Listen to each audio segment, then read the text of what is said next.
Hello, welcome back. Last time, we learned about the darker past of Hamanazawa and the murders of the Watanagashi Festival. Now, today, it's the Watanagashi Festival, so something may or may not happen.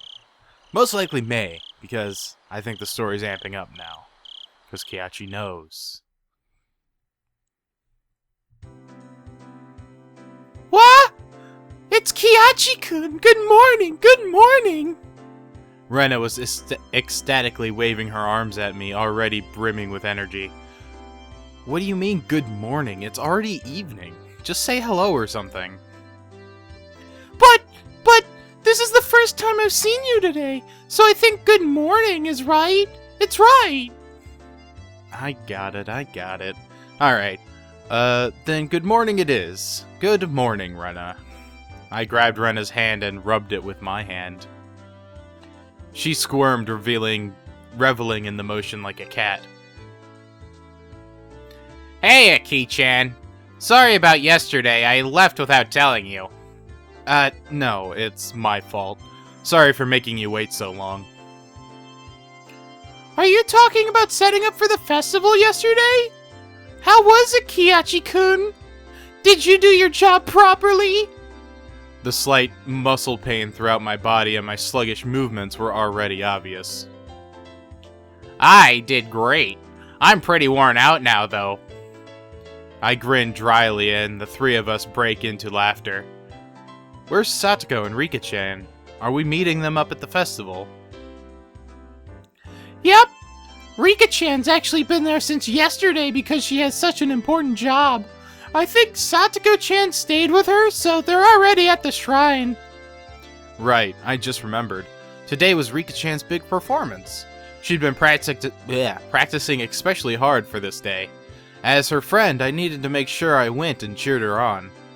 Alright, let's go right away. Yeah! As we got closer to the shrine, we started passing by more people and seeing a lot of parked cars. It began to get noisier too. I thought I could hear something like a Bond dance song. Without being able to restrain my impatience, I dashed up the entire flight of stone stairs. Kiachi-kun, you're going too fast! Wait for me! Man, Ki-chan, you're such a little kid. Whoa! The shrine grounds, they were totally packed with people. It was a festival if I ever saw one. Wow! They went all out this year too! Amazing! Amazing! They're coming from Hamanazawa. Huh? The bedridden old man from Kimiyashi branch family is here too? I think that old guy went home from Watanagashi last year and stayed in bed ever since. Yeah, there are a lot of villagers here that I don't really know. They must have all been pouring in just for today. Oh! It's Satoko-chan! Hey! Oh, if it isn't everyone.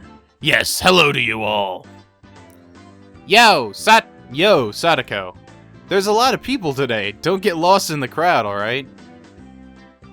Who do you even think you're talking to? Sachiko, too, seems somehow energetic. Of course, I'm the same way. Huh? Where's Rika-chan? She still has free time, doesn't she?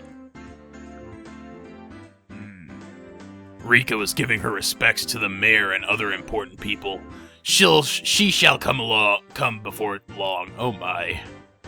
I see. Rika-chan is the shrine maiden for today's festival, after all. It's probably a pain for her to say hello to all the other elders. It really is a pain. Hello, everyone. Rika-chan! I want to take you home! Rika-chan wore an immaculate shrine maiden outfit that looked fresh off the shelves. It was a perfect fit for her somehow mystical appearance. how does it fit? It's not too long, is it? My grandma gave me some safety pins just in case the sleeves are too long. It's alright. It really is comfortable. As she spoke, she began to do some twists and stretches. It's great! It's great! It's so cute! Oh! There was approximately one person here getting a nosebleed from watching Rika-chan move.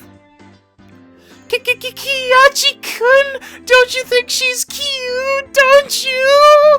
If you don't, then she'll be all mine, and I'll take her home with me! I think she's really cute. Totally cool. Enough that I want to pretend to be her big brother or dad and take pictures with her. If we take a picture from 2 different places and make it stereoscopic, we can eat, or rather stare at a real-life Rika-chan at our houses whenever we want. Oh, that sounds great! That sounds fantastic! Rena's eyes and mine glittered with stars as our nose bled and we drooled. Oh god. They're both terrible. Rika, you best stay away from them. Yes, or I might get locked away in a basement somewhere. You look like you're enjoying it though, Rika-chan. Me, you're being harsh. We all laughed together, again. Okay, let's not hang around here. Let's get to the festival. There's not much time left until Rika-chan's big debut. You're right. Great. Let's go, everyone. Yeah. Yo, if it isn't the daughter of Sonozaki. Eat up! The yakisoba, I know how to say that word. Yakisoba is packed full of pork. This year we filled it up as much as we could. We even put in fried calamari. Gotcha, old-timer. The yakisoba this year looks like quite an achievement. You have squid too? You put out a ton this time, didn't you? Nah, you put a ton of time into this, didn't you? Wow! It's tasty! It's tasty! Yeah, the squid is delicious, but the aroma is just fantastic. It's wonderfully compensates for how soft it tends to be. There's a delightful amount of squid and pork in it, too. Yep, not bad at all, I say. Ki-chan, you sound like you could walk into a cooking program and become the host. Yeah! When I see Kiyachi-kun acting like it's so good, it somehow tastes even better. I don't discriminate amongst delicious food. So, anything that I say is tasty has got to be worth trying out, right?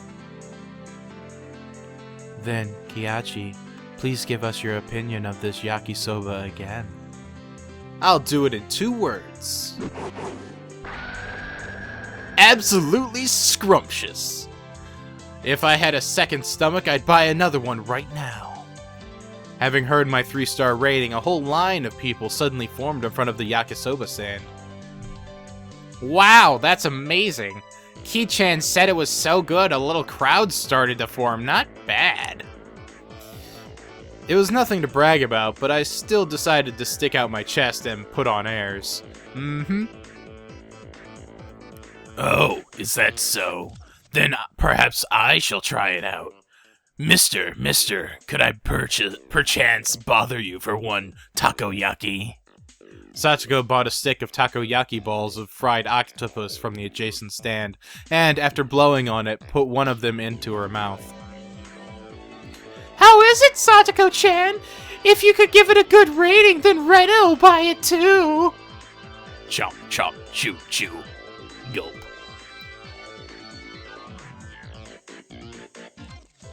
I don't know if this is her saying it or not.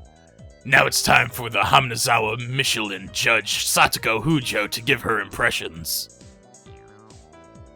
Oh, wait. Okay, Sachiko didn't say that. I don't know who said it.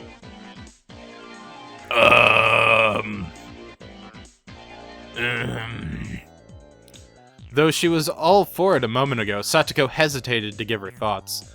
Hey, now, what's the matter? Everyone else takes one of their own and puts it into their mouths. Huh? don't know who said this. Huh? Rena got gipped. Mine's bad too. There's no octopus in it. This takoyaki vendor. Could this be some sort of summer festival only octopus-free takoyaki stand? An evil takoyaki stand that skimped on the octopus because they figured it would make them good money today. Mine has some. Yeah, it's pretty good considering there's octopus in it. How am I supposed to explain that this octopus-free takoyaki stand is any good? Everyone wondered about that. Our quizzical looks seemed to be drawing equally dubious stares from the people in line. How about this? Takoyaki without any octopus is really healthy. And even people who don't like octopus can eat this delicious takoyaki. After hearing that, several surprised guests left the line. It had the exact opposite effect. Alright then, I'll give it a try next. A self-inspired take on takoyaki, in which you can clearly taste the simple flavors of the flour, green onions, and pickled ginger. The unaffected taste is bolstered by the absence of octopus. It wasn't half bad, but after hearing the "there's no octopus in it" clause, even more people left the line. Rika-chan, any good comments? You can be honest. 400 yen is too much for this. That was too honest. Even more customers left the line, dealing the lethal blow.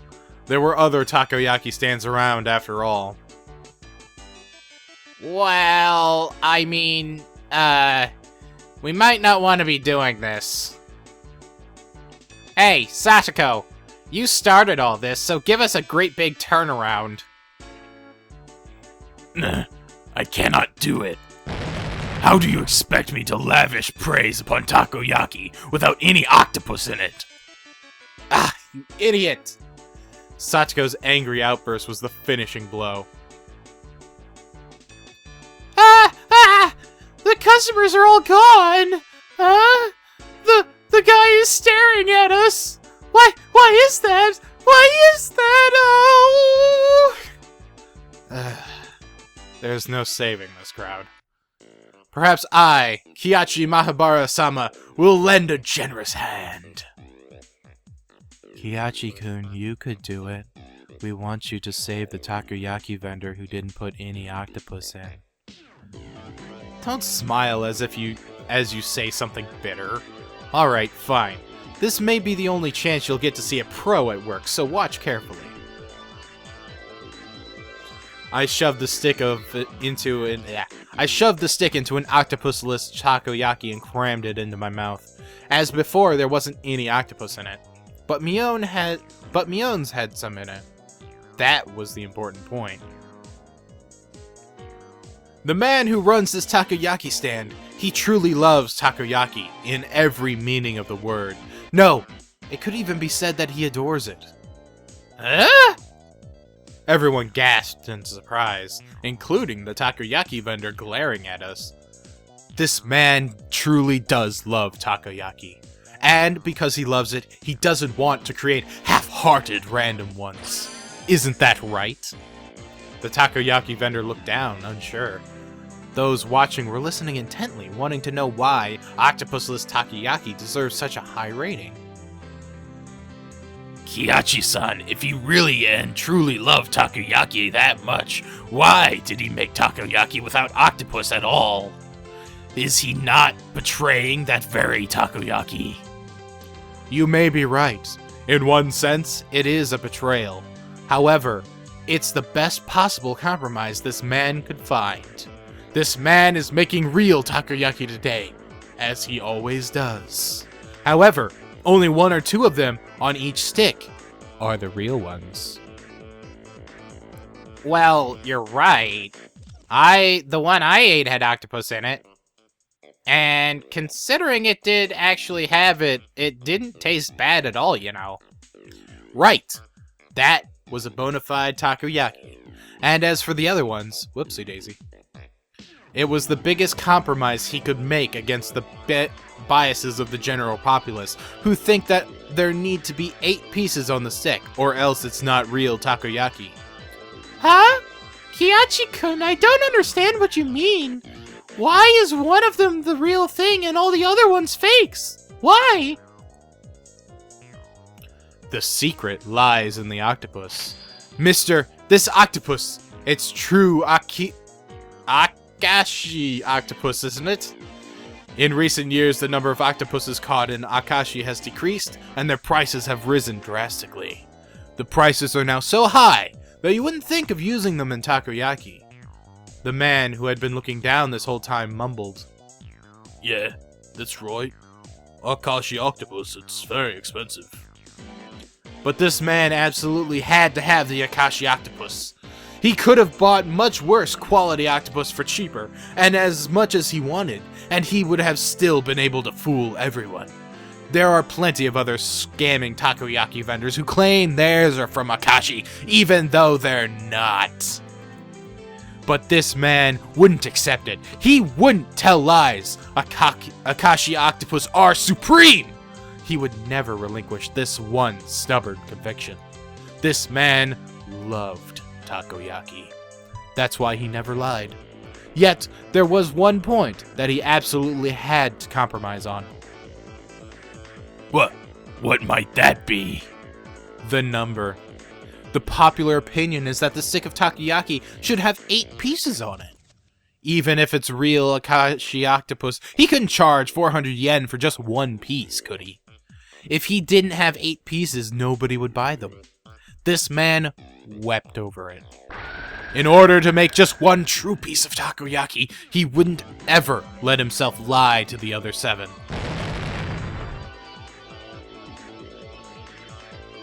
Oh! The octopus-free takoyaki vendor burst into tears. I gently clap one of his shoulders. No matter what anyone else says, I will never forget how genuine you are. You, sir, are a true vendor of takoyaki. You are the only one in the world with the right to call himself that. Clap, clap, clap, clap. A round of applause. As I embraced the shoulder of this man shedding his manly tears, those watching delivered a round of applause moved by my speech. Everyone, I beg of you, please, eat some of this true takoyaki vendor's takoyaki. If we don't treasure genuine men like this, then how can we protect the true path of the takoyaki? If nobody else will eat them, then I will eat them all.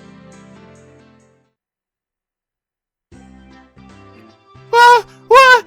Everyone is lining up! Kiachi-kun, you did it! You did it! I think it's more they thought Ki-chan's propaganda speech was interesting rather than the takoyaki actually looked good. Ki-chan, you could probably sell plain old rocks if you tried. You would go over well at the entrance of Akihabara Station. Rika, I have never heard of this Akihabara. Where is it? Absolutely stunned at my successful pitch, the guy manning the stall next to this one called out to me. Oi, oi, you guys! Do that for more sweets too! Great. Great, you all get the gist of it, right? It's your turn this time, Rena. Okay, I'll do my best. Ow! When apricot sweets are cold, they're very, very good! The apricot is sitting so quietly and nicely on top of the syrup. Oh, it's so cute! I want to take it home! Yeah, It looks as though she's lost herself in this midway through. But a girl giving such a natural praise was in itself bringing in some customers. A line was quickly forming behind Rena. Next up is the Onomiyaki. Okonomiyaki. I don't know Japanese words. Satoko, you're up. Okay. Before Satoko's grating voice, take a drink. Goes for you as home as well. Rather, well... The crunch of this fried tempura batter mixed with the yakisoba is simply to die for. With a huge piece of bacon laid on top, when you bite into it, it all comes flooding out. Chomp, chomp, chomp. Yeah! That's friggin' great! Now I want some too! Then a huge line formed at my words. What on earth is this? So basically all these onlookers are just following us around to all these stands? When people hear about food from others and then try it for themselves, it tastes a lot better than it normally would. So that's it. Even Rika-chan was gorging herself on the food, getting sauce on the bib she put out to prevent her Shrine Maiden outfit from getting dirty. Nice! The older guys are getting into it too. Okay, Ki-chan, which one should I do? Right, Mion, you go to the stall next to that. Show them the depths of your power. Huh? But Ki-chan, the stall next to that is... Whoops. A goldfish scooping stand. A bit out of our element. No, as club president, I won't flee no matter who or what my opponent. Let's get started. I look forward to a splendid performance, Mion-san. The onlookers were also watching Mion with hopeful eyes. Welcome, welcome. Here is your net and bowl. Okay, here we go. The goldfish are energetic today. They really look delicious. Wait, is this still Mion talking? I'm confused at who's talking. I think this might be Mion. Okay. I'm gonna assume that was Mion talking, so here we go. Okay, here we go. The goldfish are energetic today. They really look delicious. Small things like these, you could crunch them down whole.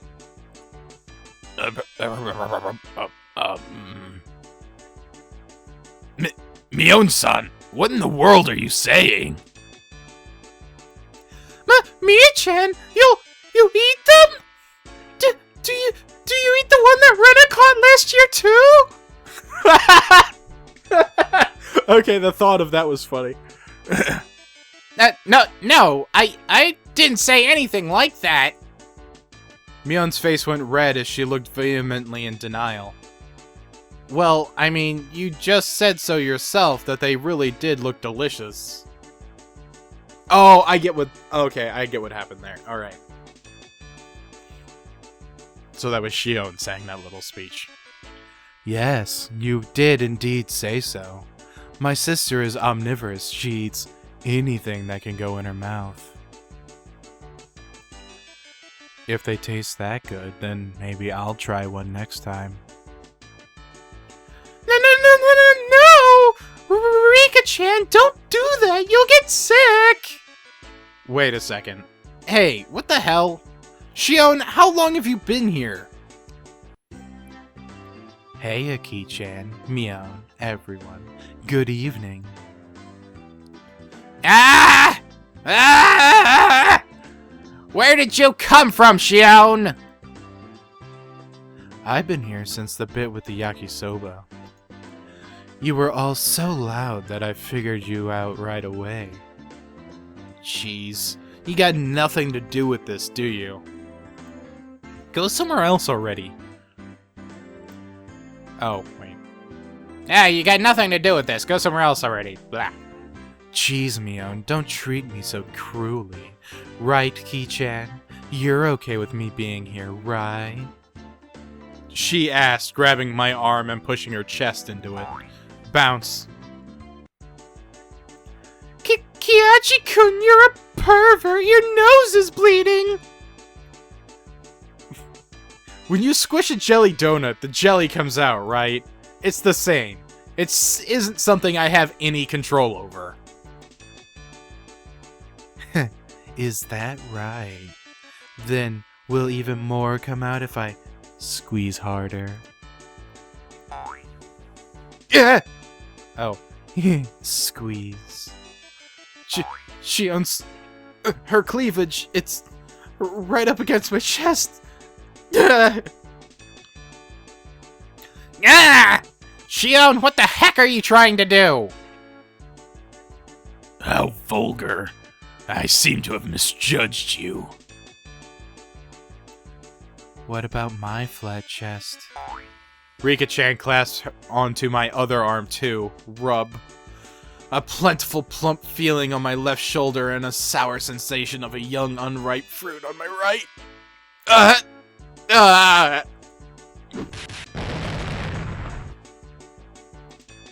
Shion, Rika, and I, our faces now bruised, fell to the ground, limbs sprawled. Nice job, Rena. Everyone's so dirty, oh! Rena punched me. It really hurts.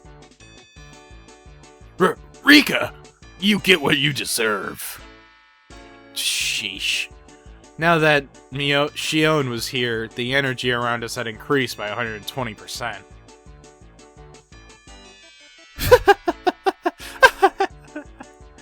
Your friends are so much fun, Mion. I never get bored of them. Ah, right. If you weren't here, it would be way more fun, you know. I want to stay with you all, but if I continue seducing Ki-chan, my sister looks like she's literally going to bite my head off. So I'll retreat for now.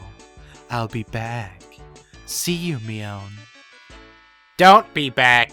Get the salt. Someone get the salt! After teasing her older sister so much, Shion ran away into the crowd of people and disappeared. I feel that I have borne witness to a rare side of Mion-san. When Mi-chan is with Shi-chan, she looks kinda cute. Rena smiled happily, earning her whack on the head from Mion. Don't say dumb stuff. Let's get to the next stand already. We went about just like that, really noisy and lively to the other stands. We were paying money towards the beginning, but midway through, the guys running the shops thought we were just too funny, and we ended up being able to fool around without paying much more. Yeah, free shit. Thump. The vigorous sound of a big taiko drum echoed through the air. Rika, it looks like it's time. Yep, looks like it. Right, it's just about time for Rika-chan to appear in the offertory dance, I guess. I'm a little nervous. Believe in yourself. All of your sweat will definitely amount to something, Rika-chan. Mion slapped hard on Rika-chan's back. That's right, you'll do fantastic, Rika. I'll do my best. Yeah, that's the spirit! I ball my hand into a fist and raise it into the air. We're rooting for you, Rika-chan! Go for it! Yay! Remember? Go for it, yay! Rika-chan gave the best smile I'd ever seen, then pivoted on her heel and ran off. Okay, we should get going too. Right, let's go cheer her on. You mustn't. You must keep silent during the performance. I got it, jeez. I rubbed my hand through her hair. She was worried about her good friend up until the end. Then we'd better hurry. All the good spots will be taken. Come on! Mion ran off and everyone else followed a moment later. A large amount of people had already clustered into the tight space to watch the edifying dance. Wow, this is a lot of people. I turned around to look at everyone else, but nobody was there. What? Where did everyone go? They probably got lost among all these people. Finally, I spotted the back of Mion's head on the other side of the crowd. That's gonna be Shion. It definitely doesn't look like I can get over there. Well, we got separated, no big deal. We can just meet up back when Rika-chan's dance is over. I gave up finding the others and wandered around trying to look for a place where I'd be able to see better. It didn't take long for me to realize I'd have to settle for watching between the heads of people in front of me, though. Thump. Once again, an even louder taiko drum resounded. This one was to announce the beginning of the dance.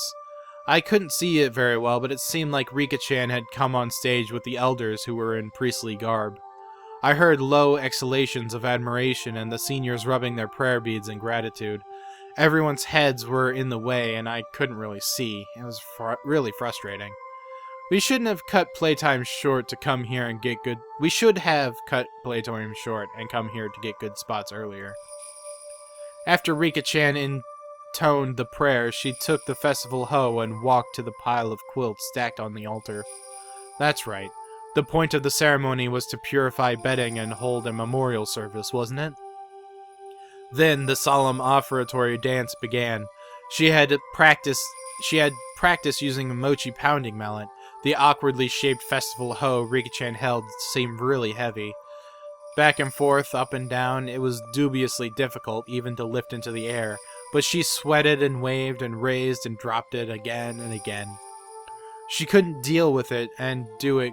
She couldn't just deal with it and do it grudgingly as the shrine maiden. She needed to retain the dignity and solemnity present at the festival. There must be a ton of pressure on Rika-chan's shoulders right now. Damn, why am I cheering her from a place I can barely see her? I'm her friend, so I should be right up at the best spot rooting for her.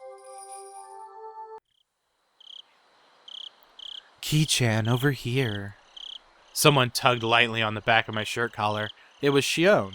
She beckoned me outside the crowded ring of people.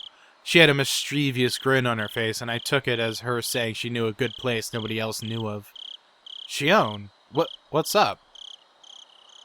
Shh. Just be quiet and come with me. After she told me so, she ran in a big detour around the throng. Man, it's great to have someone who knows the lay of the land here at times like this. Impressed though I was, I nearly lost sight of her right away. No more getting separated from me. I ran after her so that I wouldn't be left behind. As I wondered in anticipation what kind of secret spot Shion had in mind, we left the crowd of people and went around to the back of the shrine grounds. Hey, wait, where are we going? We're getting further and further away. Shh. Just stay quiet and follow me. You'll understand soon. Shion gave me a wink and that reminded me of Mion as she said that. No sign of people and not much moonlight. It was dark. We had gotten pretty far away from the crowd of people on the shrine grounds. How are we supposed to see Rika-chan's dance from here? I see. There's some high spot around here, isn't there? Like a rooftop or somewhere we can look down at it, right? What? Why do we have to climb onto a roof? Well, how else are we supposed to see Rika-chan's dance? Did you really want to see Rika-chan's dance? Ki-chan, could it be that your strike zone is really low? I don't think we're understanding each other here. Weren't you going to show me somewhere I could see Rika-chan's dance from easily? What? Who made that promise? What's going on? Why me? Why do I always misunderstand Shion? Is it my fault? Am I just reading the wrong things into it? Then why did you call me all the way out here? With an expression that indicated she wasn't fooling around, Shion pressed her index finger to my lips and said slowly and quietly,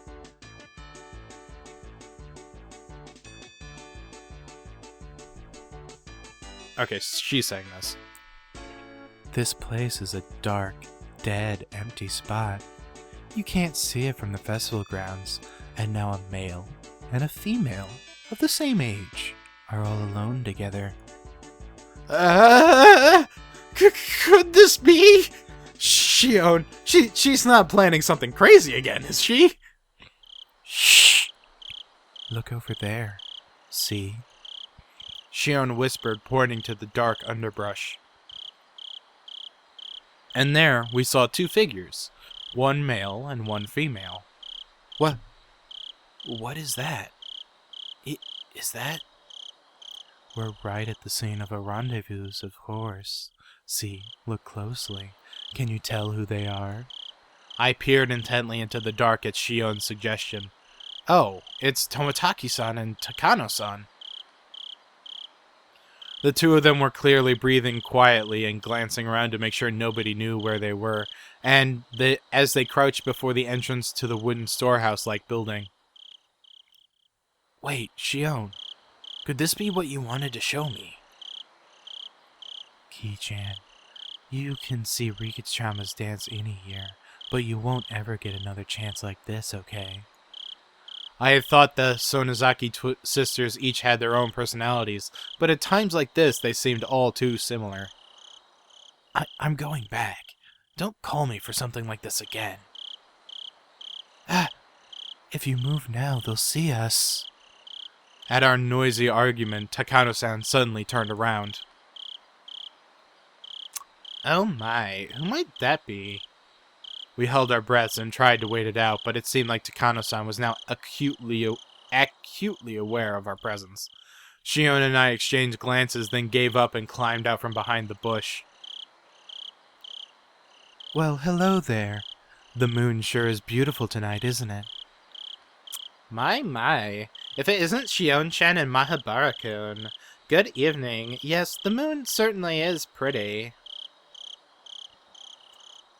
What's this? Kiachi-kun, you sure are smart, you know that? Having a secret date in a place like this? Then I guess we accidentally interrupted something important. You're the ones who are meeting up secretly. Tomotaki-san and Takano-san laughed to themselves, and it got on my nerves for some reason. Wait, so you two weren't having a little rendezvous then? Of course we weren't. Though I don't dislike that kind of romance. Unfortunately, this is the location of a rendezvous This wasn't the location of a rendezvous either of you would want to see. Sorry for not living up to your expectations. If this wasn't a rendezvous, then what were you here doing? Tomotaki-san, were you just messing around with a padlock on the door just now? Huh? After she said that, I looked at the two of them again, and I definitely saw it. They were hunched in front of a warehouse door, fiddling with a pretty heavy-duty looking padlock. I guess we've been found out, huh? We were trying to break into the warehouse, but don't tell anyone, alright? Don't tell anyone? Are you thieves or something? I demanded unthinkingly just because of how absently Tomotaki-san was grinning. Nah, never. Thieves are people who steal things, right? It's not like we were trying to take anything out of there. I see. Then why are you trying to unlock the door? This is the forbidden storehouse for ritual tools. They say only the Furude family and a mere handful of others are allowed in. Forbidden storehouse? I took a few steps back at that and looked at the entire warehouse. It certainly looked like one, built, removed from any signs of people, almost as if in secret. It was filthy, revealing how little it was ever opened. And it was built to be durable, given the strange, overpowering impression. Now that I looked at it more closely, it certainly was different than normal warehouses. This place, they're called ritual implements? Basically, this is a warehouse where they store such tools used in rituals. Well, more accurately, maybe it's the temple where the implements are enshrined. The ritual hoe Rika-chan is using for the offertory dance was in here until today. Of course, If anyone but the Furude family enters, they bring impurity onto it, so absolutely no one is allowed a single step inside it. It's a sanctuary. Shouldn't we absolutely not be coming to a place like this then? However, Takano was wearing a childlike impression, an innocent smile at best, and terribly cruel grin at worst. I told you I was researching Hamanazawa folks' tales and legends out of interest in them, didn't I? A lot of the answers to questions I'm curious about are hidden away inside here. I've waited all this time until today for this chance. You know, I waited until the day when, like, fucking everybody in the town would be at this festival thing, and not like any other point in the year where it would basically be empty and deserted and I could probably get in super easily. But I wanted to give myself a challenge and do it on the Watanagashi festival when the whole town is like here and I could be easily caught by two kids who were just wandering around out in the darkness.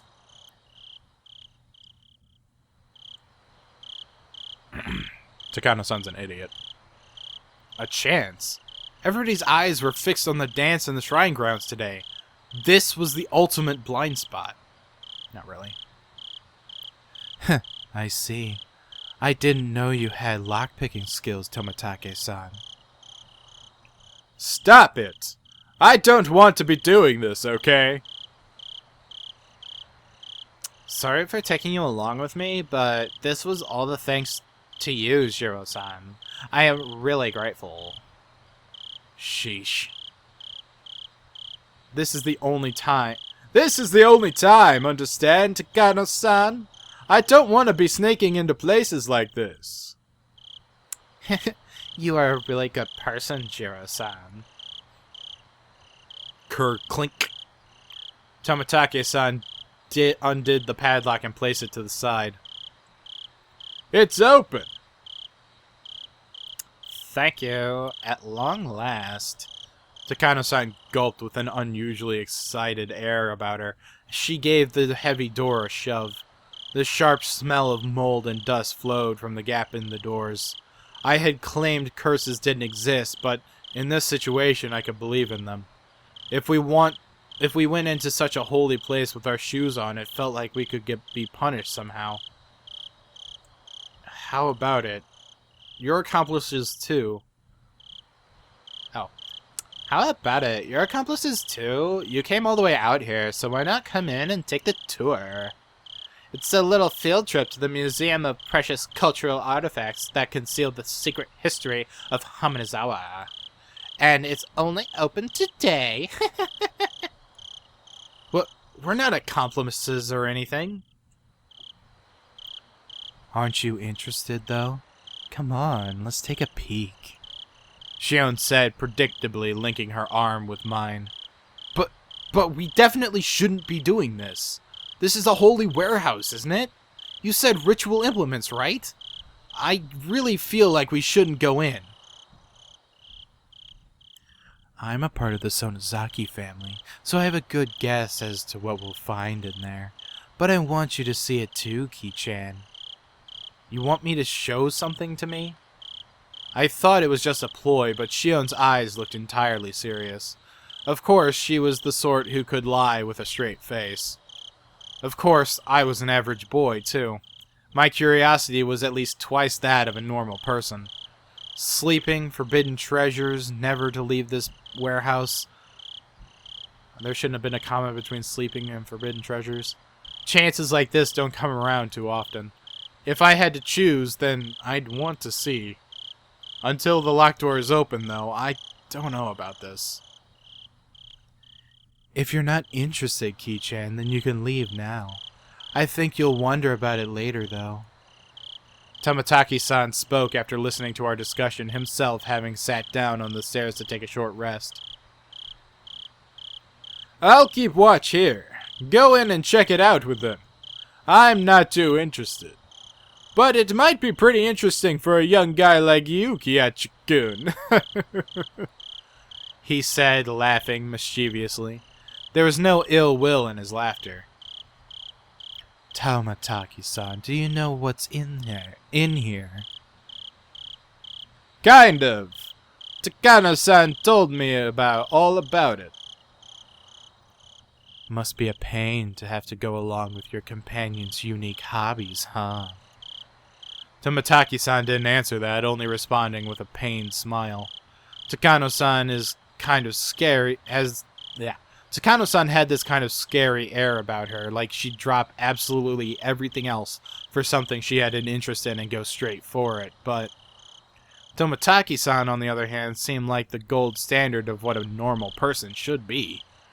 Having him tell me so frankly to go check it out suddenly made the guilt feel lighter. Okay. But just a little.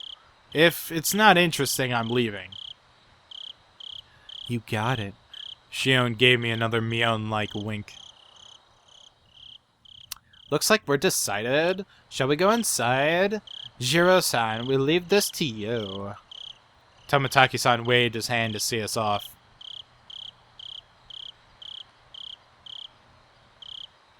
The inside was pitch black, but Takano-san turned on the battery-powered lantern she'd brought, revealing a pretty cramped front room.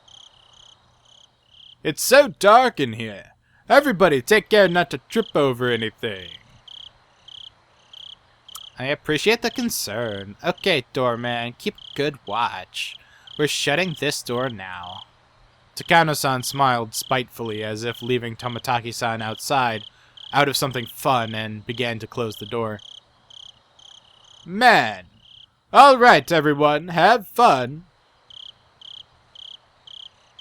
There was a low, heavy, and loud noise. We were completely cut off from the outside world and covered in silent darkness. Takano-san's lantern was the only light we had. It'll be fine. It's an outdoor lantern with a backup batteries inside. It won't go out or anything. Looks like Takano noticed my uneasy expression. I couldn't help but blush a little and avert my gaze. Deeper inside, there was a heavy and old but sturdy door with solemn decorations on it. It was the last door sealing away what was within. Strange how it has an antechamber even though it's just a warehouse, isn't it? I believe it's set up this way so that you open one door at a time and never letting the room with all the tools be seen from the outside. Takano-san explained this, awfully impressed by the construction. But still, it's really dark in here. Huh? That, over there, it's... I spotted a circuit breaker hanging from a clump of wiring clumsily attached to the wall. Oh, here, isn't this a light switch or something? I flipped the biggest switch I can find. With a click, the pitch-black room was illuminated by an old bare light bulb. Everyone scrunched up their faces at the sudden strobe-like brightness. Don't! Before she even finished, Shion slapped my hand and flipped the switch back. There was another loud click and the room turned into darkness with only the lantern's illumination. Ow! You can't, Ki-chan. We snuck in here, remember? If you turn out the light, it might give us away. I'm scolded by Shion fairly harshly. It looked like she was worried about whether someone had seen them from the momentary light. It's alright. It was only for a moment. Takano-san remained a relaxed adult.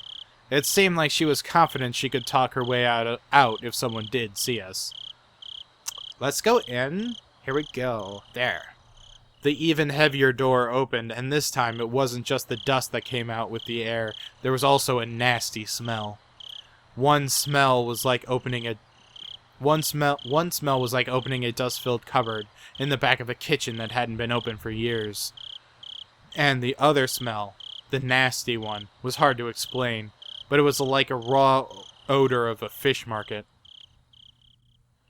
From how the sound echoed, this room felt far larger than the first.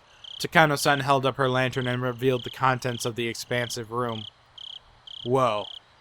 At the back wall of the storehouse right in front of us was a Buddha-like holy object standing there looking down at us. I was taken aback by its unseen force lit up by the slender beam of the lantern. That is the guardian of Hamanazawa, Oshiro-sama. It's far grander than the one at the shrine. Oshiro-sama. So this is the spirit protecting Hamanazawa. The one guarding the holy land of Hamanazawa from the impurities of the outside world, and the one delivering punishment after punishment upon those who attempted to sully the land with the dam construction. It looks like there are far more tools stored here than I thought, but this is so sad. None of them have been maintained. How unfortunate that they're in such a state. Even in the dim light, I could see a lot of strange objects lining the walls, ceilings, and shelves. Takano-san, speaking as if in a trance, was infatuated by the various implements filling the dark room. They weren't very festival-like or traditional, but instead, this was more like the workshop of a blacksmith or a carpenter. There were a lot of large wooden and metal tools packed here. Putting it bluntly, it was all pretty boring stuff. I'd imagine that there would be more artistic things in here from the Heian period, but these are a far cry from being cultural artifacts. My expression betrayed my dashed hopes, and they caught on right away. Oh, this is not interesting for you? I'm not into literature or art, so I can look at this stuff, but I don't really understand its value. Kiachi-kun, you really do look, okay. You really do look like you don't get it. I guess that's only natural. Takano-san reached into a paper bag that she'd been holding the whole time, and took out a worn scrapbook and began to flip through it. Then, just for you, Kiachi-kun, I'll tell you an old story. It's a common tale in this region. If you go to the library, it would even be on their recommended reading list. Telling stories in such a dark, creepy place, she must have a horror story in mind. Shion's face belied nothing but calm. If she had the same personality as Mion, she'd have found fault with me being scared. I'll endure it for now and pretend to be calm. Okay, alright, I'll read it. After confirming that I was going to be quiet and listen, she began to speak softly, like a kindergarten teacher reading a picture book. Long, long ago, in a certain village in the mountains, there was a swamp. The swamp was very, very deep. Some even called it bottomless. People said it was connected to hell, the land of demons. The rumors say that it was deeper than the ocean, and that anyone it swallowed would sink to the underworld, a bottomless swamp.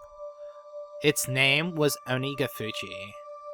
Wait, I thought back to the story I heard yesterday about the sacrifices sinking into the bottomless swamp. Could that be the same swamp she's talking about? So then the village was Hamanazawa, right? You catch on quickly. That's right. Though it was called Onigafuchi Village at the time. Onigafuchi Village. That's a pretty inauspicious name. It evokes quite the image, doesn't it? I hear that the name was changed in the Meiji period. The name of the swamp connected to hell was called Onigafuchi, which meant the demon's abyss. And the true name of the village, Hamanazawa, was Onigafuchi Village. The villagers belonged to that abyss, or to hell in other words. They lived their lives worshipping the swamp, said to connect to it. But then, one day, demons began to appear, one after the other, from deep in the swamp. The villagers feared that hell was overflowing. The demons mercilessly attacked the villagers. They could only watch in fear. They could do no more than hide themselves and tremble. So, did someone exterminate them? Unfortunately, there is no Murtaru or Superman in this fairy tale. Then, did they get the whole village together and fight them? Heavens no. The villagers weren't nearly strong enough to fight on equal terms with the demons. then the only recourse would be to flee the village. They couldn't do that either. To the villagers, it was their beloved homeland. It didn't matter how terrifying the demons, they wouldn't have to run away so easily. Then what did they do? Wouldn't they just get wiped out? Unable to fight and unable to run, all they could do was wait for the village to be destroyed. Then, when everyone had lost hope, their god, Oshiro-sama, descended onto them. I see. So Oshiro-sama came down from the sky and beat up all the demons, then. You're such a boy, Ki-chan. You always jump straight to using force to resolve things. Shion sighed, a little annoyed. Embarrassed, I held my tongue. The thing about Oshiro-sama, he wasn't a violent god who'd beat them up like you're saying. He was a kind god filled with love and benevolence. The strength of Oshiro-sama descended from the heavens couldn't be compared to that of the demons. They didn't even fight, they simply prostrated themselves before his radiant authority. Oshiro-sama urged them to go back to hell from whence they came, but the demons wept and challenged him, saying they could never return. The world of the demons, too, was harsh commandments. They claimed that they had been banished from hell. Demons, who didn't have a place to go, either in hell or in the human world.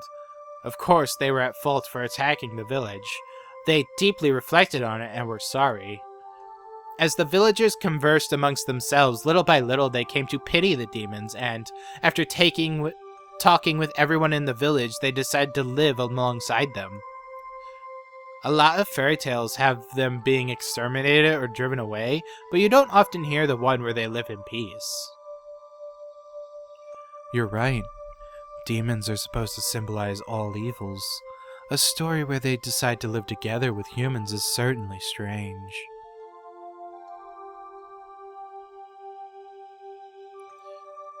When the demons first heard the villagers' invitation, they doubted their ears, but soon burst into tears of joy.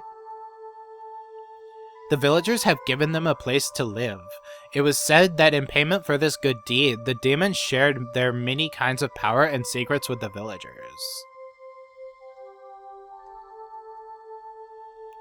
Oshiro-sama was pleased with this happy exchange. He gave the demons the bodies of humans so that they would be indistinguishable from the villagers.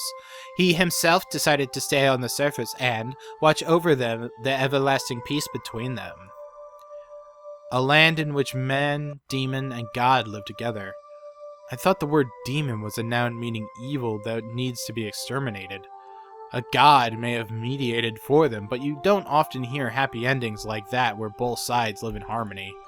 I see. I guess it's kind of interesting. Although the normal fairy tale ends there, it was revised quite a bit during the Edo period into a much longer story. After that, the humans and the demons intermixed, and eventually there was no difference between them. So the demons ended up disappearing? No, not at all. Half of them stayed just as they were. The knowledge the villagers received from the demons basically made them into something inhuman, what people call transcendent. They were well aware the power they had was heresy, and those below worshipped them. They lived out their lives in secrecy. This story is the root of many derivative tales and pieces of fiction. It is the foundation, the basis. What do you mean by root? She means the part about the village having demon blood. What I mean is all of the legends from around here are based on the premise that the villagers are descended from demons. There was a hint of amusement in Shion's face as she said that. It was like she wanted to say that she too had demon blood in her. Is there any proof, though? Maybe it's somehow rooted in historical fact beyond just fairy tales. Oh, Mahabara-kun, do you believe that demons really did come out of the swamp and breed with humans? Well, it's not that I don't believe it, but When she said demons, she meant the ones from hell, but in ancient Japan, the word wasn't necessarily used to denote that kind of thing, right? The more well-known use involves the drifting foreigner theory.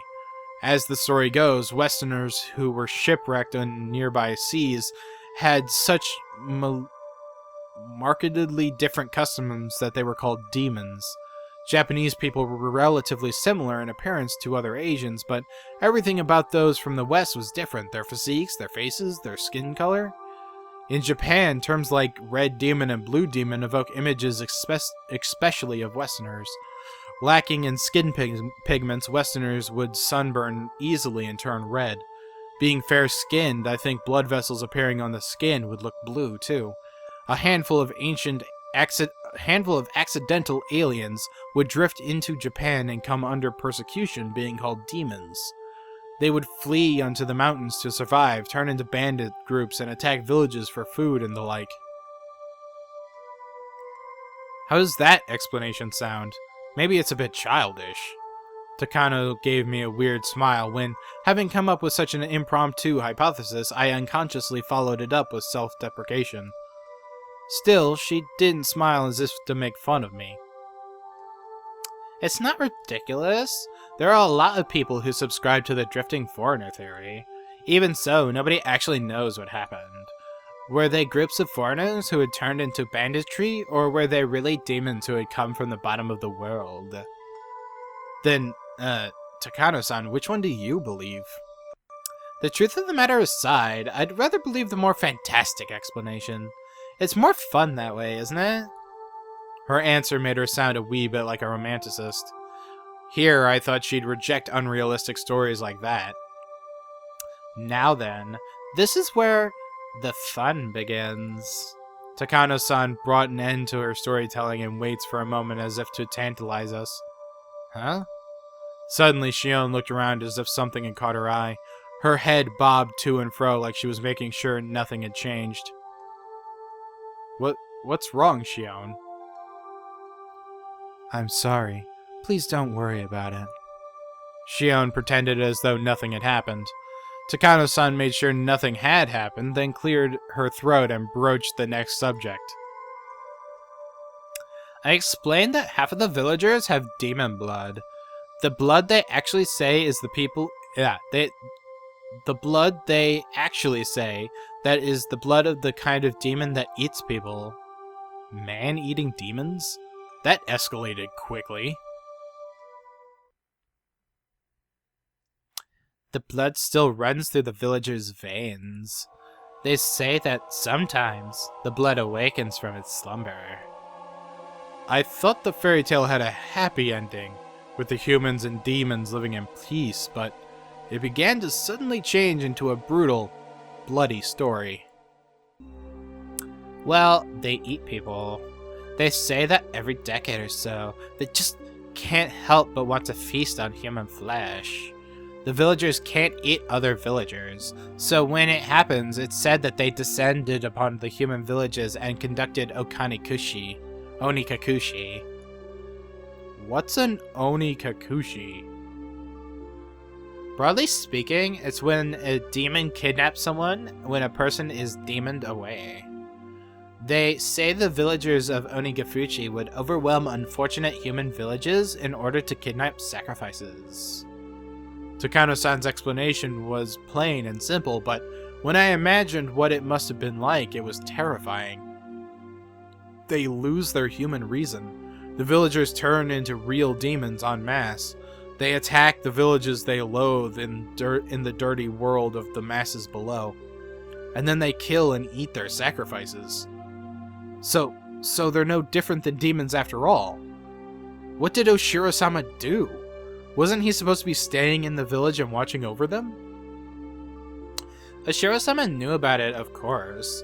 Onikakushi isn't indiscriminate. The villages apparently never kidnap anyone other than the sacrifices decided upon by their god. In the text, it's usually 1 or 2 people. A village inhabited by those both human and inhuman. It was like the heartwarming episode Colors had inverted like negative film, revealing the painful and ugly truth. So, on the nights when they raided villages, they would feast on their kidnapped sacrifices, which is why the night has come to be known as Watanagashi. Watanagashi? Tonight's festival was Watanagashi. I just couldn't reconcile the fun festival with the horrible tale Takano-san was telling me. Watanagashi, well, wasn't it about giving thanks to the futons we use over the winter or something? Ki-chan, Wata has another meaning, you know. It means entrails. Shion, who had been silent up until now, spoke up. Entrails? Oh, yeah, I guess that's true. Like fish guts. Wait, what? Like a jigsaw puzzle, the fun times I had had today, Takano-san's grotesque tale clicked together in my mind. Watanagashi. So, gut spilling? I didn't think saying that could ever feel so nauseating. Yes. As you imagine, Maribara-kun, right now the Watanagashi festival might just be a somewhat early summer festival occurring every June, but it's used to be different. It used to be a ghastly cannibalistic feast held on the night the villagers had collected their unfortunate dinner.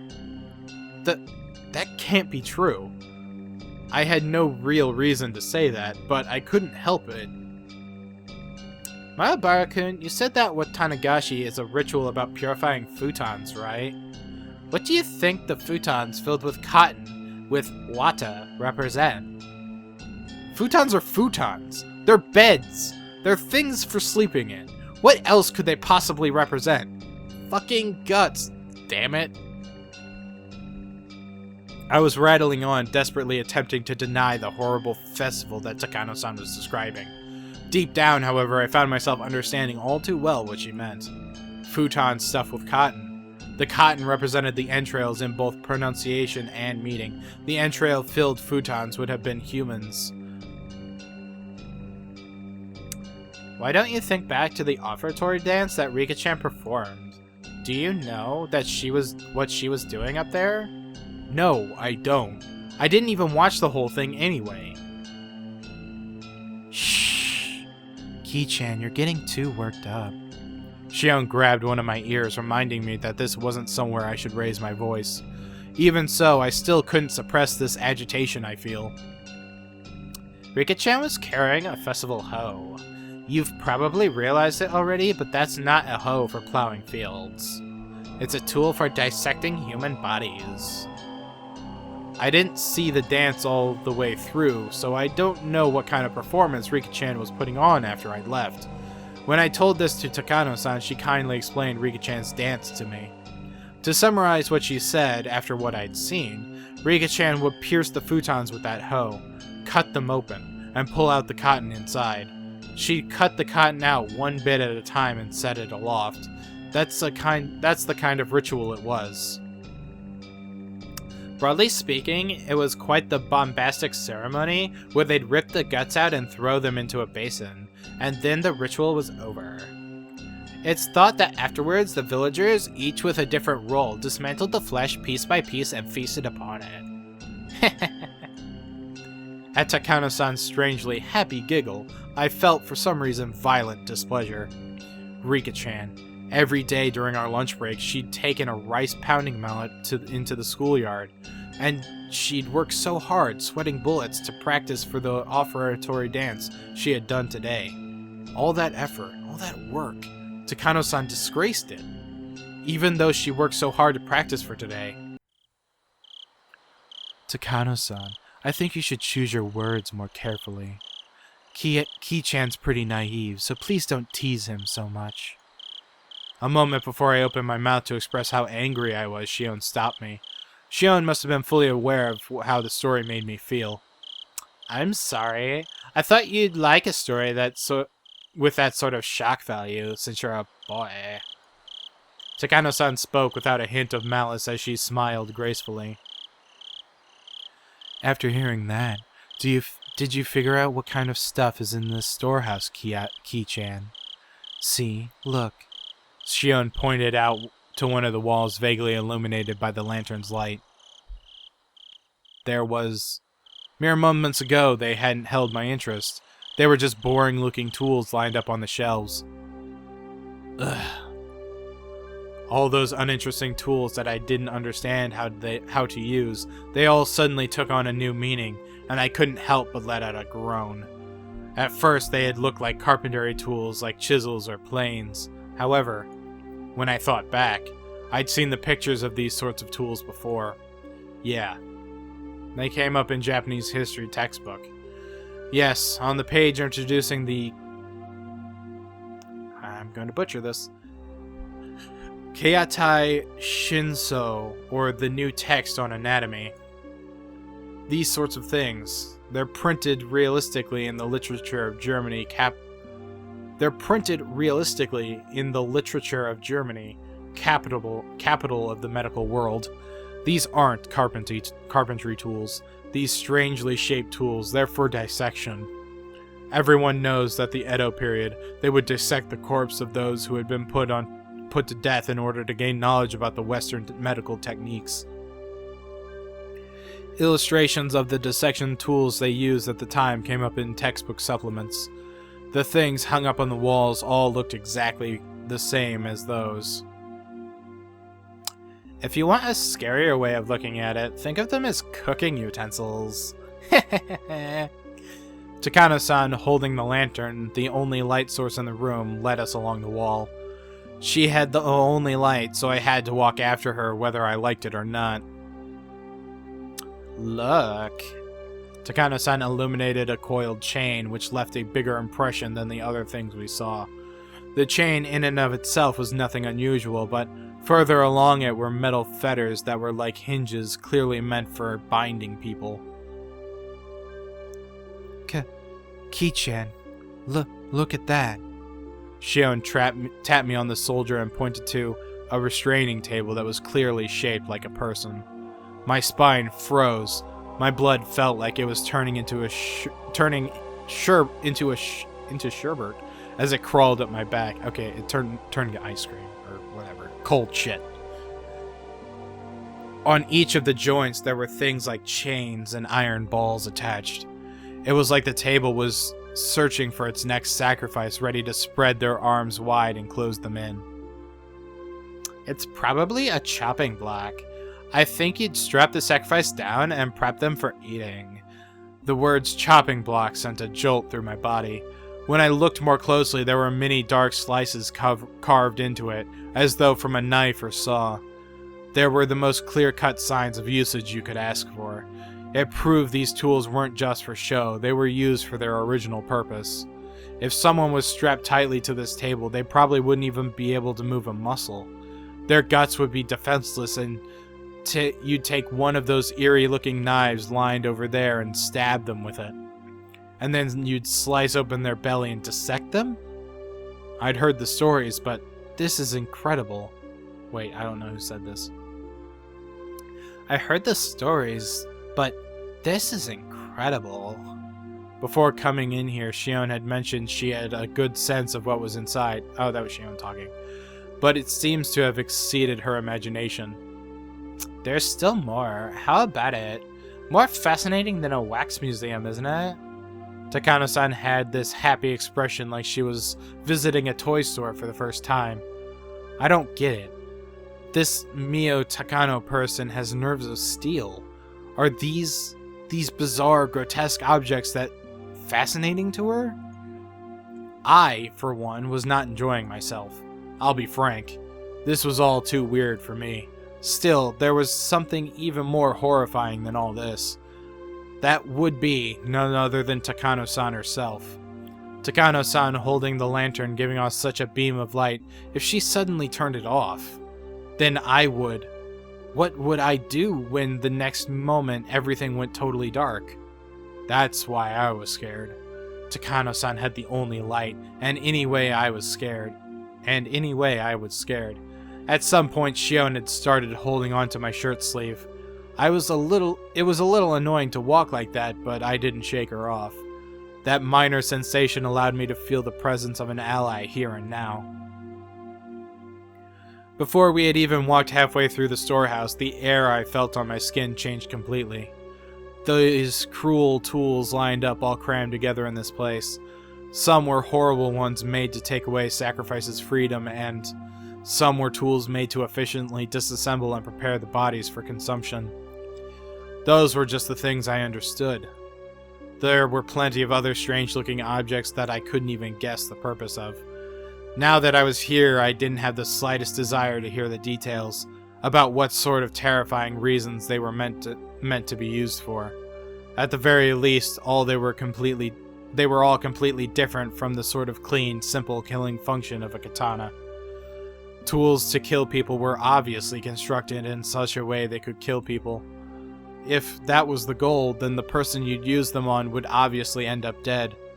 The kinds of tools here, however, were different.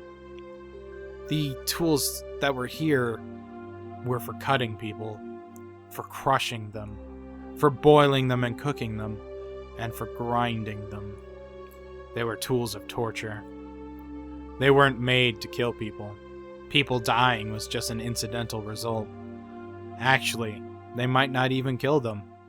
If the sacrifices could die during such horrifying ritual process, that would be nice, but they don't even need to die at the end. They remain in a state of hellish pain. Perhaps they were only being allowed to live.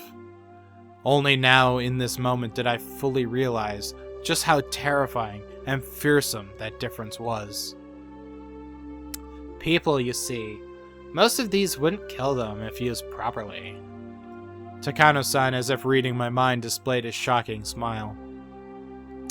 Burning at the stake, the famous method of execution for witches, will kill the person immediately.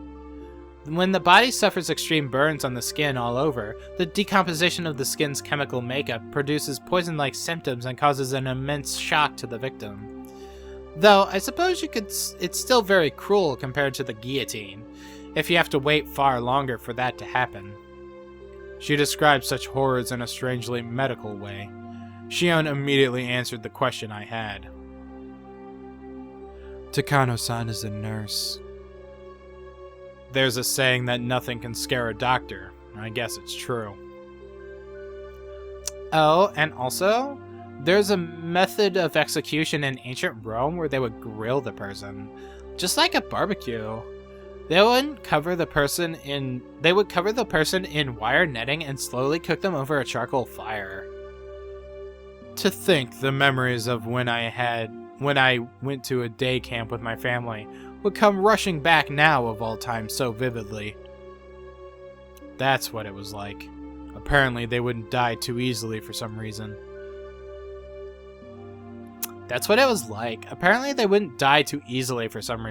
According to one source, even if they had roasted one side of a person to a crisp for the entire night, they would still be conscious and able to speak fluently. That's insane. You grill someone the whole day and they'd still be conscious?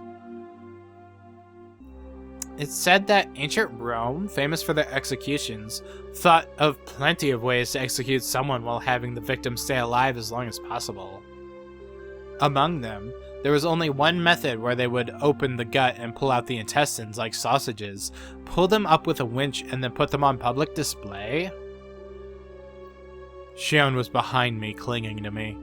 Not just because she was scared. She was protecting her stomach. You would think someone with their intestines pulled out would die instantly, right? Actually, as long as you do it tenderly and thoroughly, it's apparently possible to pull them all out while the person is still conscious. I felt sick to my stomach. It was just like my organs were coiling up just from Takano-san's stare. Though pulling them out with a winch was rather exaggerated method. It's more barbaric the way they might slice open the gut, then cut the intestines out and throw them everywhere. It's quite imaginable that they did dreadful things like that too, isn't it? However, those being put to death are conscious. It must be far more terrifying than painful. She spoke with pleasure as if she had come here on a sightseeing trip. I heard Shion gulping multiple times near my ears. Perhaps Hamanazawa, or rather Onikafuchi Village, did something like that for the Watanagashi festival. Listen, if you try hard, can't you hear it? I wanted nothing more to not hear anything at all. So why? Why only at times like these do I begin to hear things I shouldn't be able to?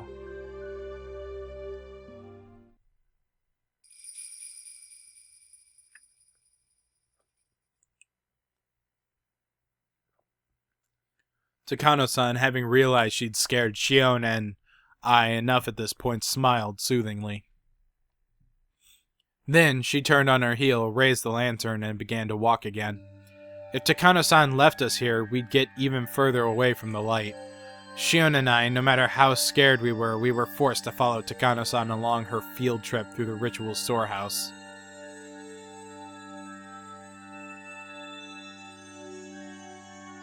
I suppose we've seen a bit of everything.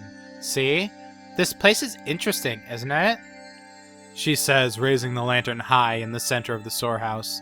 The dim lighting didn't change, but for some reason I felt like I was able to see all of those horrible tools at once. Ki-chan, look up. Shion stammering while grabbing the nape of my neck. I couldn't tell because it was so dark, but there were a lot more tools hanging from the ceiling as well. They all looked like they were made of iron bars, but then I figured it out. Cages. For cages, they were very small. Cramped cages just for one, like a casket. If you got locked up in there, no, you wouldn't get locked up inside it. It was another tool meant for restraining people, where the iron bars would squeeze you tightly. So many big and large things of all shapes were hanging down. Takano-san's mention of execution by grilling crossed my mind. We weren't just surrounded on all sides by these terrifying instruments. Things crowding the ceiling were even hanging over our heads. There are many of these sorts of bird cages among European torture devices. I'm surprised to see them in Japan as well. Ki-chan, is there something in there? A person? A mummy? Where? Shion desperately pointed to one of the many human-sized bird cages hanging from the ceiling, but I couldn't tell which one she meant. Being that dark, there wasn't any way you could tell if something was there in the first place. I don't see anything. You sure you're not seeing things? Shion didn't seem convinced, but without a means to confirm ourselves, we couldn't do much but wonder. Marabara-kun, after seeing this, have you come to believe in all of it? The countless terrible rituals passed down in Hamanazawa? It's got nothing to do with believing in them. Now that I've been shown the real thing like this, there's no possible way to deny it. Even the nations of Europe, with all their beautiful landscapes and legends, were like a maelstrom during the terrible witch hunts in the Dark Ages. It's well known that era gave birth to countless gruesome forms of torture and execution.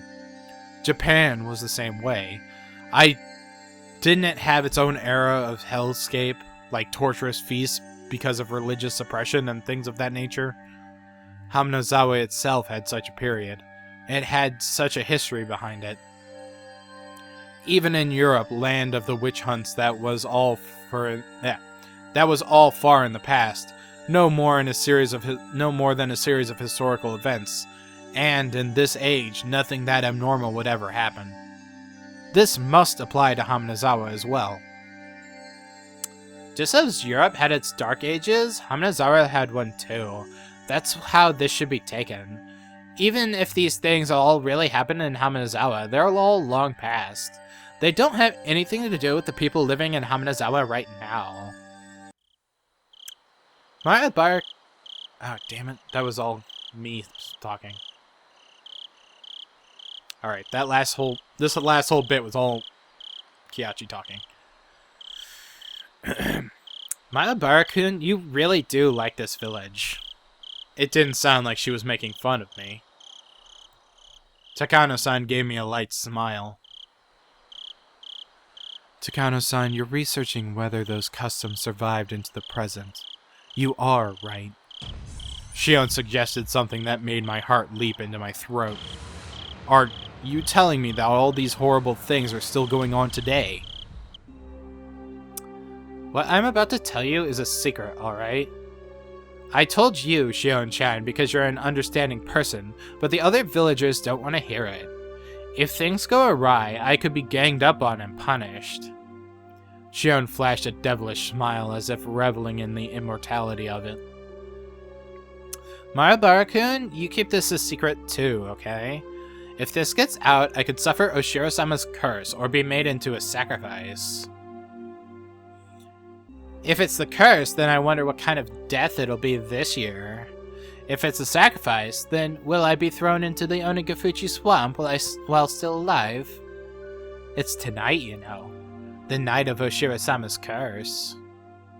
Takano-san said, bringing her face right up close to ours, as if to say that she had the choice she'd rather suffer the curse. That was what she seemed to be implying. Takano-san took a fairly worn notebook out of her paper bag, then began to flip through its pages. There were all sorts of references and newspaper clippings attached to them, and it had all manner of things written inside. The letters were very small and bunched together, so I couldn't tell at a glance what it was about. What I really like to do is search through the National Library for newspapers from the era, but here it is. A photocopy of a page from some book was slid into the notebook, and it, too, was written in small, tight lettering. Like the other pages, I couldn't tell what it was about just by glancing at it. This is a story that actually happened. It was around the end of the Meiji era. They discovered an unknown mangled corpse, the victim of a murder in Onigafuchi village. An old newspaper clipping attached to the page spoke of something that was no mere rumor or fairy tale. We don't have police documents from that time anymore, so it's all based on oral traditions and memories. See, it's not very clear, but it looks like a cutout of a newspaper from the Meiji era. Never before has there been a corpse treated with such cruelty and inhumanity. Could it be the work of a demon? Being a copy of a copy, it was very hard to make out, but it was more than enough to make me feel strangely tense. Near the end of the Meiji era, in old Onigafuchi village, a mangled corpse was discovered. The identity of the corpse was unknown. It wasn't even in a state where it could be identified in the first place. It was missing a head, and each limb was separated from the body. Skin had been peeled off the entire body, and there were markings that implied terrible torture in every place imaginable. Not only that, but the belly had been cut open by a sharp knife with the entrails completely dragged out. The police immediately began an investigation, but since they couldn't even determine the identity of the victim, much less the criminal, finding answers was extremely difficult. Do you understand what it must have been like? I couldn't imagine such a strange sight, even if I tried. This was the first time I'd ever been thankful for my lack of imagination. The victim was skinned while still alive, underwent all kinds of torture, and was killed brutally. The author here also thinks that even after death, the remains were divided and dissected even further, the epitome of inhumanity. I'm of the opinion that the entire process was performed while the person was still alive, though. What do you think, Mayabara-kun? She spoke in a way intended to make me imagine even more vicious things. As my brain was already far over capacity, however, there was no way I could imagine anything more brutal. Then I broke my gaze from Takano-san's. Those strangely shaped weird tools were all around us. I wonder if you could faithfully reproduce the mutilated corpse discovered at the end of the Meiji era with the tools found in this place. I want to deny it. I don't want to admit that something so terrible could have ever happened at all. Even so, they were so strange, so terrifying, these tools. And as if they had seen through my attempt to escape from them, they did nothing but ridicule me silently. So, that creepy incident, what was it in the end? The author says that regarding the Onagafuchi village's dreadful customs, they've survived into recent post-Meiji days, and that perhaps they lasted until around the beginning of the Showa period. This corpse, which at a glance had been brutally killed after a period of torture. In actuality, however, it was the pitiful sacrificial remains of a man-eater's terrifying feast. The corpse was just leftovers. It was so fantastic, so strange, it didn't feel real. Was this an extension of the legends too? It happened in the Meiji era though, which is just too recent to be called a legend. Also, there's a newspaper clipping right here suggesting it. Okay, but even if it really happened, it was a long time ago, right? I mean, the Meiji era ended just 100 years ago. That's all. Only 100 years ago. Besides, it kept happening even after the beginning of the Showa period. Like, with the uproar around the post-war canned flesh incident? Oh, I apologize. That story was taboo, wasn't it? Takano-san immediately stopped talking as if worried about Shion. Shion briefly looked somewhat angry, but that expression soon disappeared. Huh? Takano-san, what did you just say? Canned flesh? Just then, there was a huge creaking noise. Everyone whipped around to look. It was Tomitaki-san who had opened the door slightly. Ha ha ha ha ha! Did I startle you? Oh, Chiro, you cannot resist staying inside. This is a splendid treasure trove of torture devices. I'll pass on that. I'm bad with this sort of thing by nature. Takano-san held her stomach and had to muffle her laughter, as if she wanted to make a comment about his masculinity. In any case, the dance and ceremony are over and everyone is going down to the stream. The festival will be over within minutes. Oh, that's no good. Marabaru-kun is just such a good listener that I couldn't help telling stories. I'd really rather not mention me in a place like this. Jiro-san, could you wait out front? I want to take a few pictures. There are actually a lot of tools I'd like to bring home, but obviously we can't do that. Takano-san took a camera out of her paper bag and began to snap photographs. She looked like she was having fun, like this was a scavenger hunt. Kiyachi-kun, are you leaving too? I've seen enough. Shion, you're good too, right? Let's get out of here. I want some fresh air.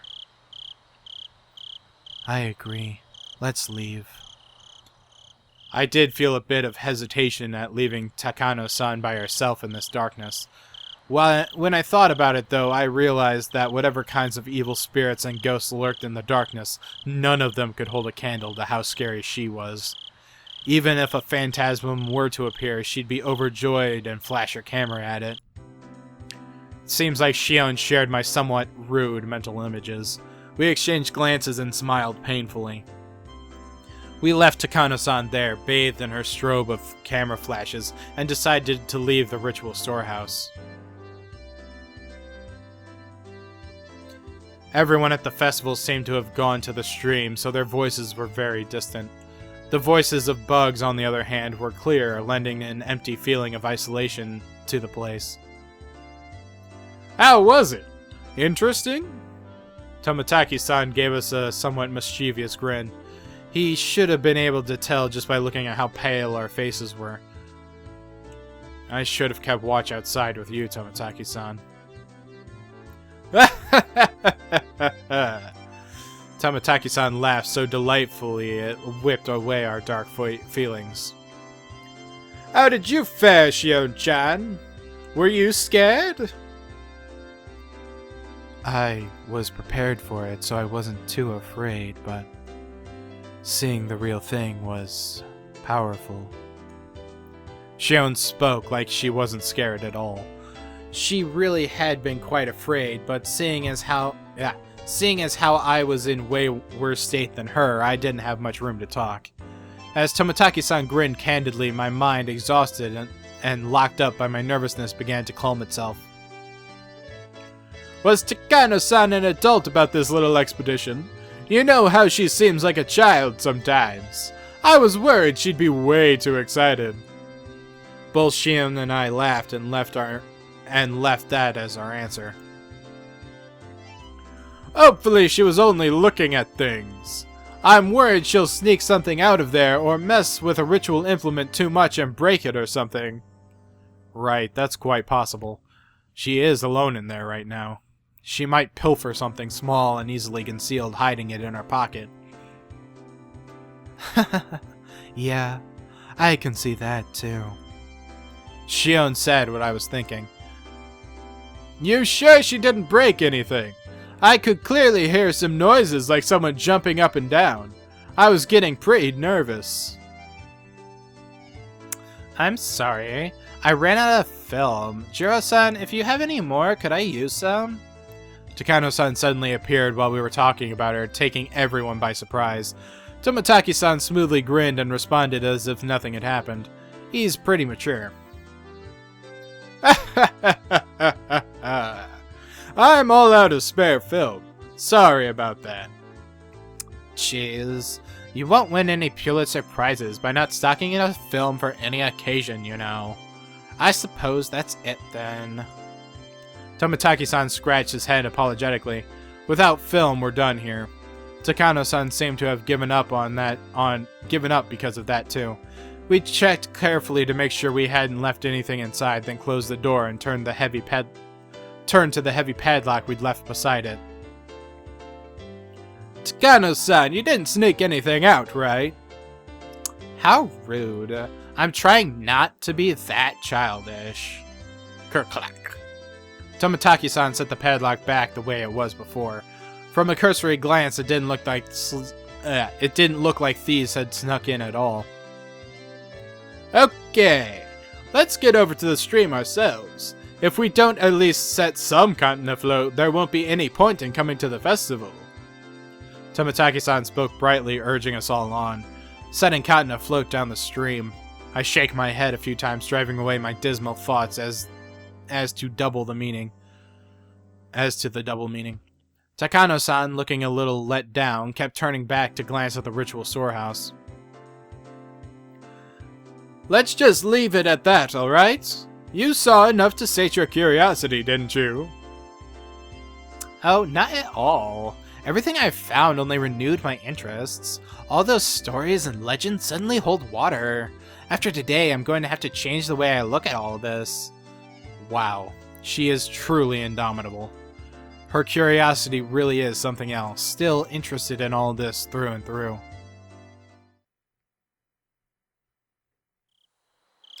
We descended the stone stairs and all the people crowding the stream came into view.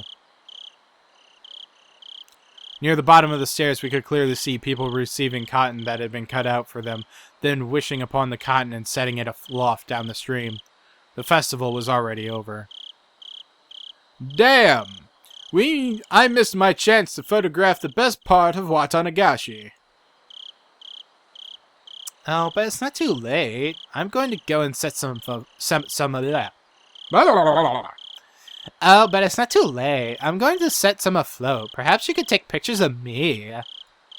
Takano-san, with an impish grin, brought her head to Tomotaki-san's shoulder.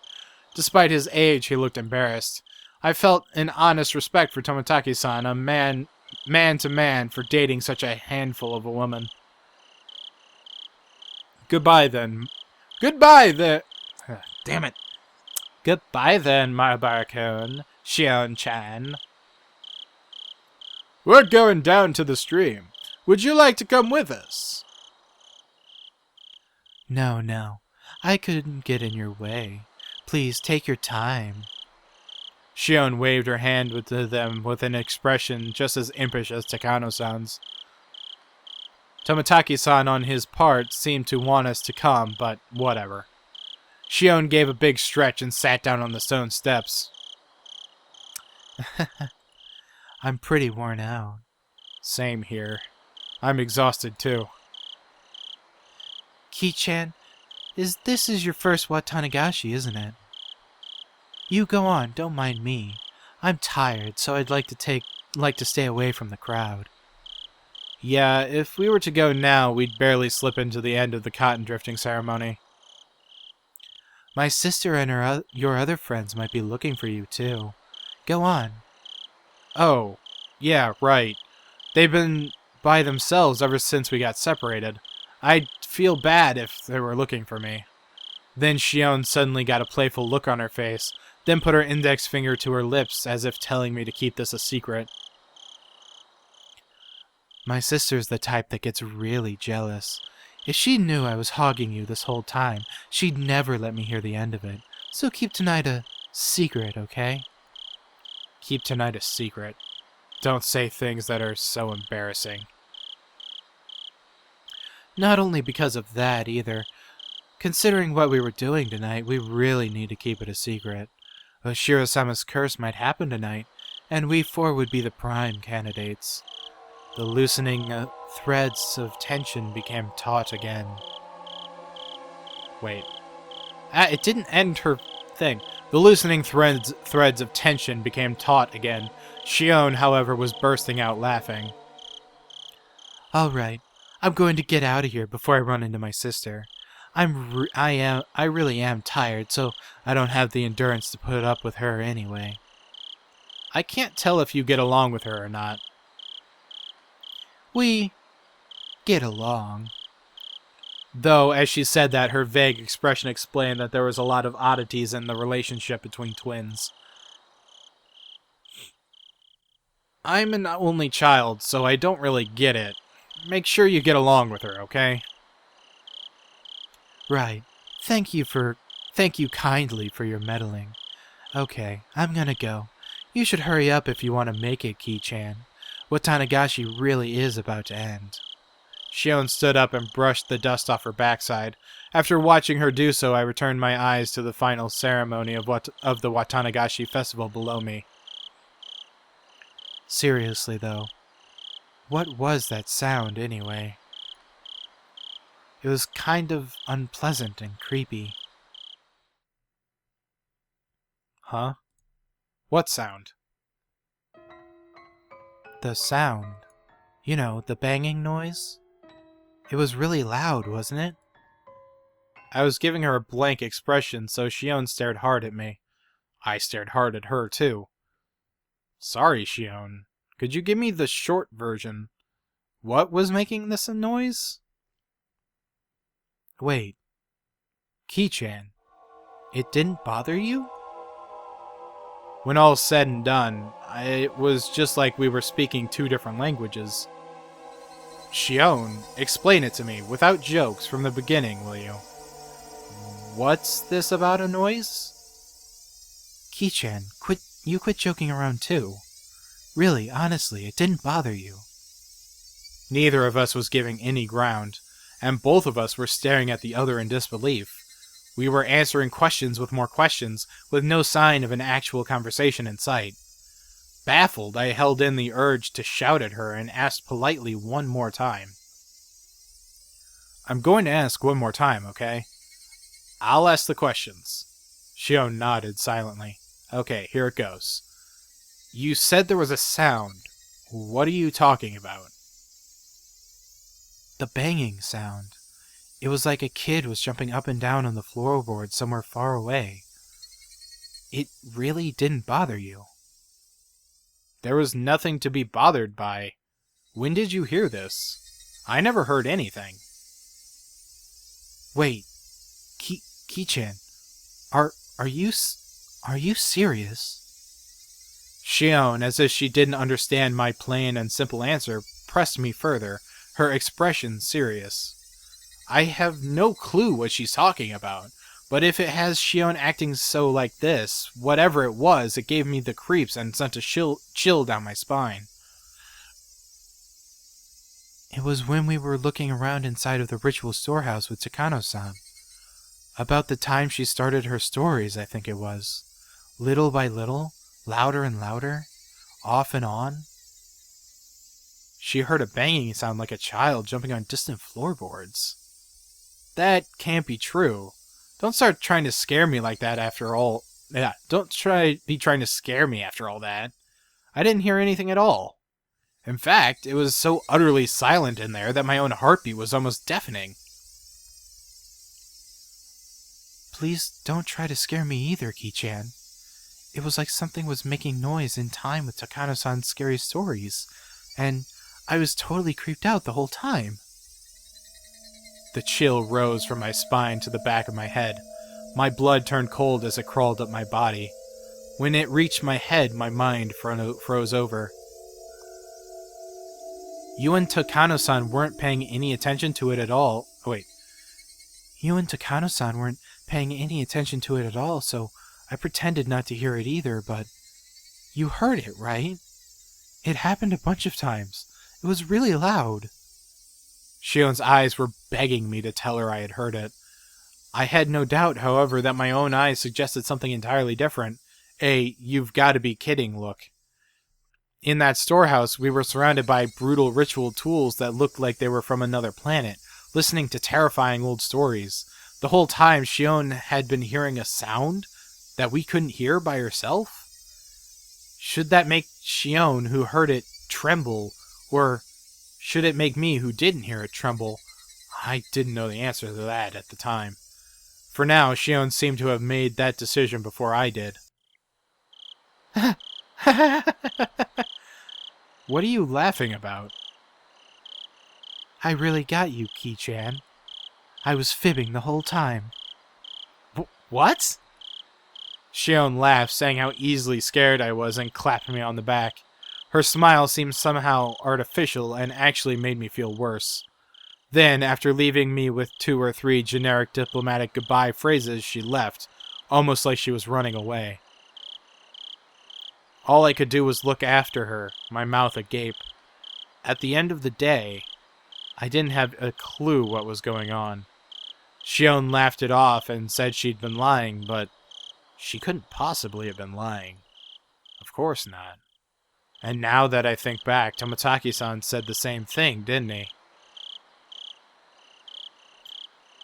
I could clearly hear some noises like someone jumping up and down. I was getting pretty nervous. Tomotaki-san, the most neutral party at present at the time, had said he heard something. Then, that noise, it was real? The banging sounds.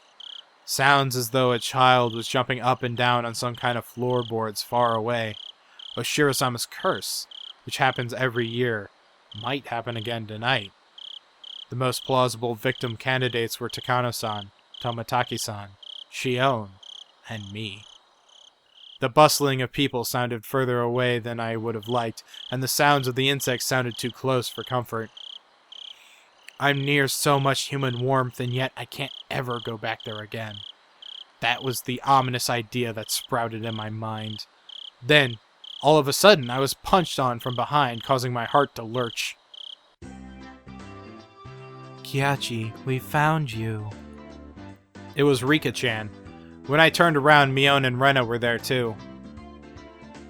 Mion sighed and said, We finally found you. Now we just need to find Satoko. Everyone got split up this year. We should make sure we have somewhere to meet up afterwards next year, oh. You're right. It's a festival, so we should all be together.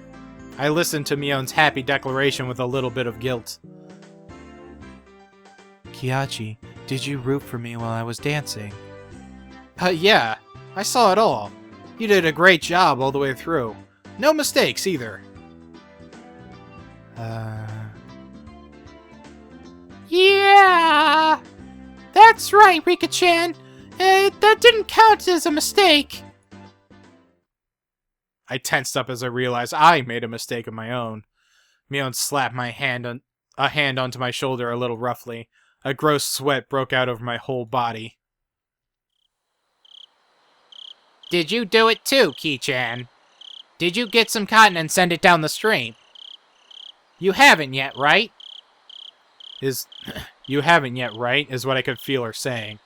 Without the courage to tell any more lies, I lifelessly shook my head. Huh? You haven't, Kiachi-kun. You should go now or it'll be over. It'll be over. Sorry. This is my first Watanagashi, so I don't really understand the rules and stuff. That's right. I'm sorry. Mion took my hand and we started walking down the stone steps. Hey, Ki-chan. What? Did you see Shion? Yeah, blah, blah, blah. Did you see Shion? My heart skipped another beat. Maybe Mion could sense my surprise through my hand. No, well, I sort of think I saw her. You two look so alike, though, so it might have been you. You wouldn't have gotten that wrong. We're wearing different clothes. Huh? Oh, that's right. Mion's momentary silence was like a death grip upon me. I just can't do anything about that Shion. Well, it's her we're talking about, so we can't just leave her be. Mion's expression returned to her former usual smile, and we continued down the stone steps, her firmly pulling my hand along.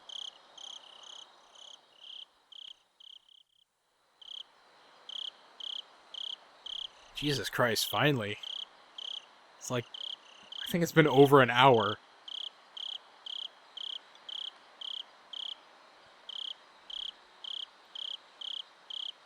And that's the end. Wow, there was no mid-break. It was all in one go this time. Okay, let's get to the tips. Scrapbook, after the festival.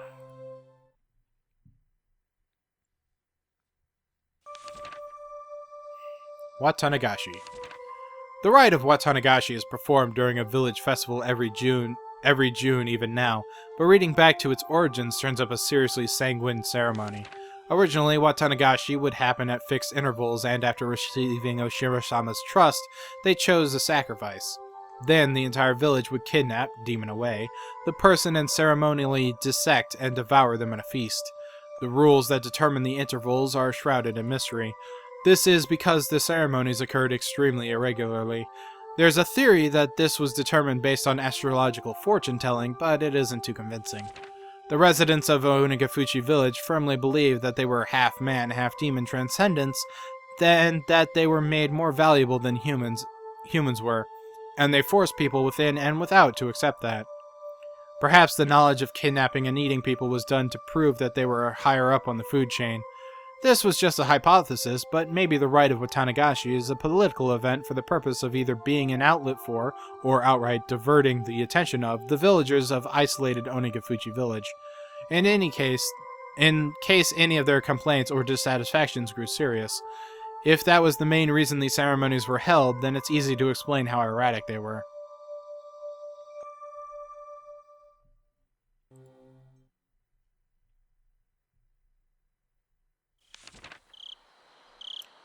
The alleged importance of the implements. I can't find anything that gives a concrete description on what the ritual implements were like. They were, however, real, and there definitely exist a multitude of different kinds. One source states that the implements used in the Watanagashi rite alone numbered 200. The obvious question then is why it required such a myriad of them. The rite of Watanagashi was to kidnap people through the demoning away, dissect them, and eat them. I believe the tools were for dissection and restraining, but 200 of them is far too many. Generally, tools evolve in such a way as to reach a solution for a certain problem. Once you've reached an ultimate goal, that is, attained a certain level of efficiency, the tool's evolution normally stops there. Regardless, why would they have created so many different kinds? One of the cultural implements responsible for diversification over time is that of entertainment. Tools used for entertainment would evolve over time and branch out. Unlike normal tools, reaching the ultimate goal would be more of a dead end, and in searching for the next goal, they would split into many different subtypes. So then perhaps it's not too a stretch to suggest that these 200 plus implements had some entertainment value. This is just a hypothesis, of course, and maybe the human dissection process was viewed as a type of entertainment. The three families of old would develop one new implement dissection tool after another, and each was varied, novel, and attracted spectators to keep them from growing bored. It's not unimaginable. All of them have to be enshrined within that storehouse. There isn't much longer until the night of Watanagashi. Though its original intent has been lost, I will reveal the secrets of the traditional ceremonial night within the ritual storehouse. I can't restrain my excitement. Watanagashi can't come soon enough. So these scrapbooks are being taken from the perspective of Takano-san, I assume.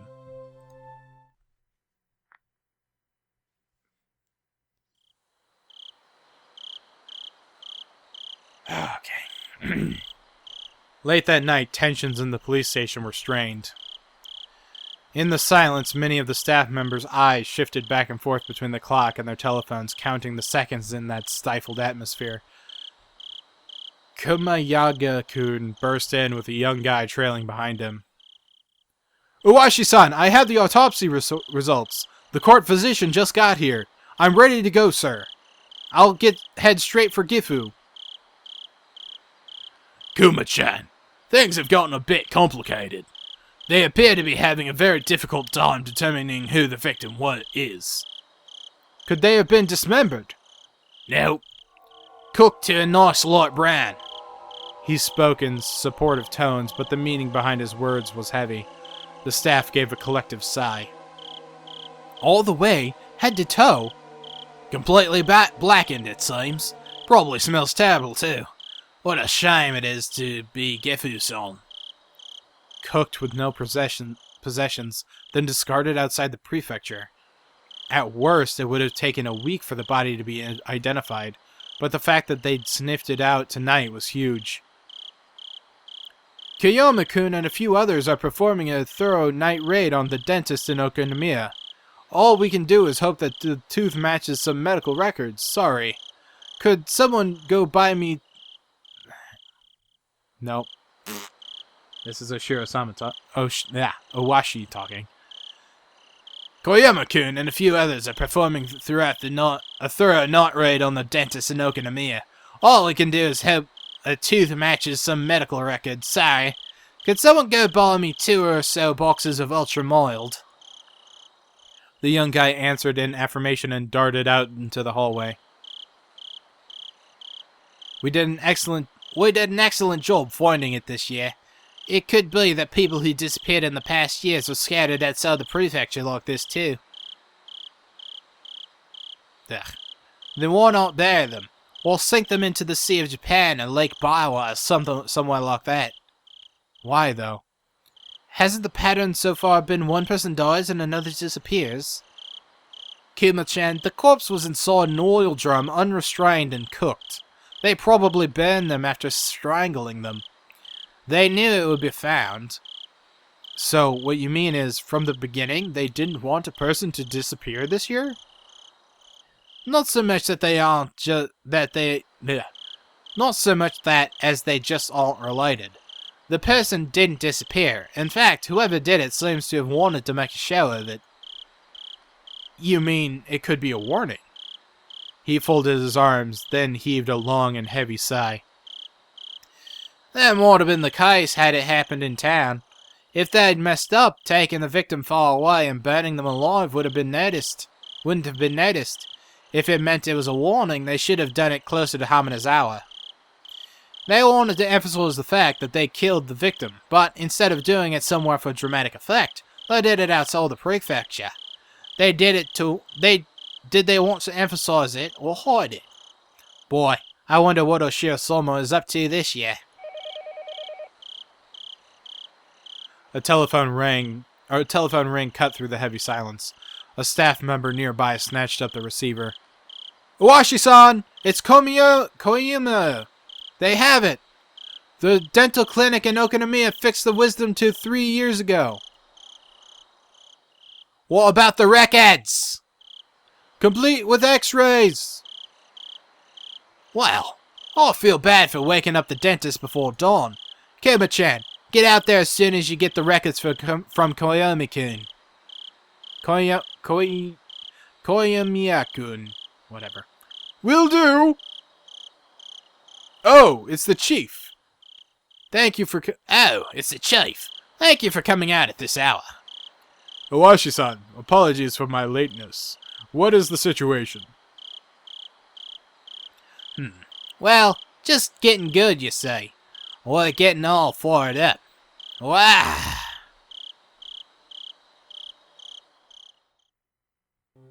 I don't know. I broke down during that part. The police ones are annoying because there's so many different characters, but only one person has an art, so I can tell who's talking. Oh my. Oh my, oh my, oh my. This episode definitely wore me out. Yeah, it was a lot of explanation. And just like a straight shot. So, I'm not entirely surprised, to be honest. I'm not entirely surprised with the fact that it was a brutal ritual. Cannibalistic is a bit of an interesting point of it. But I'm not surprised that it goes that far. The real interesting part about this is the noises both Shion and Toмотaki-san heard of a girl jumping up and down on the floorboards. Though the noise that I remember hearing, that I guess Kiachi doesn't remember hearing, is the bells jingling at that one point. Which I assume only Kiachi heard. But it doesn't really get mentioned or brought up, and there might be something special having to do with that. What the jumping up and down noise could mean both Shion and Toмотaki are targeted. We know for a fact that in Onikakushi, Toмотaki-san was targeted last time. We're not sure if Takano-san was targeted, but Takano-san disappeared last time in Onikakushi. So, it's possible that in this story it's going to be Shion and Toмотaki-san, but I don't think they're going to kill off Shion just out of nowhere, but it's definitely something to think about. In terms of things happening, just really, it was backstory on the whole town, or the ritual of Watanagashi itself, and it's a gut-spilling ritual, and that it may or may not be still going on. So, well, obviously it's probably still going on to some extent. I don't know. I don't really have many thoughts. Predictions is stuff's definitely gonna go down. Definitely something having to do with Toмотaki-san and Shion. I'm interested to see... Okay, I guess this is really the interesting point, is that it doesn't seem like Kiachi is going to be targeted for any of these events this time. I don't think Kiachi's going to be the one attacked. I think Kiachi is going to be the third party watching other things happen. And he may get involved, obviously, but I don't think things are going to directly come for him this time. That's my guess. I think he's going to see other things happening to other people. I'm unsure if this time if Mion and Ren are gonna do the whole evil trying to kill people thing this time, as I don't know. I really don't know what's gonna happen in this story. It's very interesting to not have any idea. But man, I've been talking forever. This episode, it felt really long. I don't know how long it's actually been. It's probably been like an hour or something. If it's been longer than that, then it definitely felt like it, because I feel like I've been sitting here for 3 hours talking constantly and doing this voice, which I think fits Takano-san like perfectly, because she's so flippant about these horrible things she's saying. So, anyway, we'll see you all next time on Higurashi When They Cry, Watanagashi. Next time, I expect there's going to be a murder or something even darker. See you all next time.